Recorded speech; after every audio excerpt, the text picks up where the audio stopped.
Estamos na parte 20 de antijuridicidade ou ilicitude e nós estamos falando sobre a defesa pré-ordenada e a questão dos ofendículos.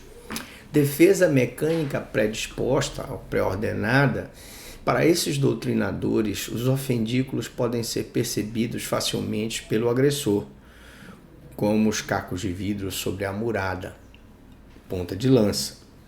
E aí eu teria uma legítima defesa pré-ordenada, que opõe uma resistência normal, notória e conhecida, que advertem, prevenindo a quem tenta violar o direito alheio, por exemplo, de propriedade. Então, essa é a diferença básica do ofendículo. Ele pode ser visto, ele está ali mostrando que ele está advertindo que a pessoa não deve invadir aquela propriedade. Mas os mecanismos predispostos, nesses casos, afirma o sujeito, se encontram no exercício regular de um direito de propriedade aplicável ainda à hipótese do resultado danoso produzido na pessoa do violador. Então ele está defendendo o direito de propriedade. Quando aquele ofendículo age, ele está em legítima defesa pré-ordenada. Pelo contrário, na hipótese de defesa mecânica predisposta, o aparato se encontra oculto. Então, essa é a diferença básica. Na defesa mecânica predisposta, o aparato se está oculto, ele é ignorado pelo atacante, como no caso da cerca eletrificada, ela está lá, mas ele não sabe que a cerca está eletrificada. E disso resulta geralmente a sua eficácia. Em face disso, afirmam a doutrina e a jurisprudência que os casos devem ser resolvidos nos termos da legítima defesa, desde que presentes os seus requisitos. Então, por exemplo, uma cerca eletrificada, se a pessoa tentar invadir e pegar o choque, o dono da casa tem direito a arguir a legítima defesa, que está protegendo o seu patrimônio. Exemplos de estado de necessidade. Vamos dar um exemplo agora de cada uma das causas excludentes de ilicitude. Diante do pânico no avião provocado por ameaças inverossímeis, o passageiro agride outro passageiro para apossar-se do colete salva-vidas.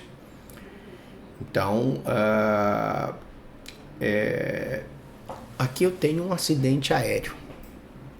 O avião começa a entrar em pane, começa a descer. O comandante avisa que o avião vai cair. E só tem um colete salva-vidas. Aquele passageiro, então, quando agride o outro passageiro para se apossar do colete, ele está em estado de necessidade. Violação de domicílio para acudir vítima de um desastre.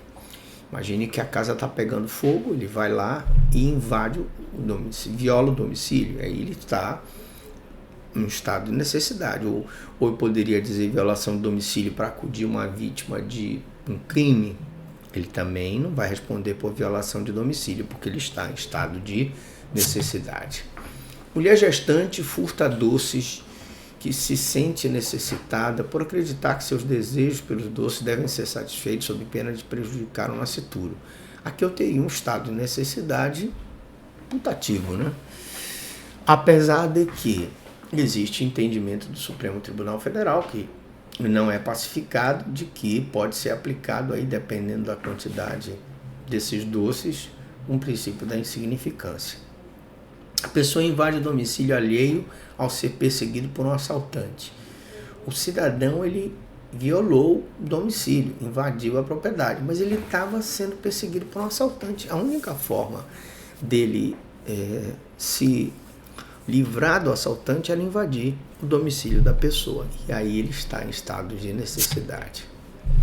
Na próxima aula e última deste bloco do nosso curso de antijuridicidade ou ilicitude, nós vamos falar sobre mais exemplos do estado de necessidade. Pergunto para você alguma dúvida, alguma pergunta?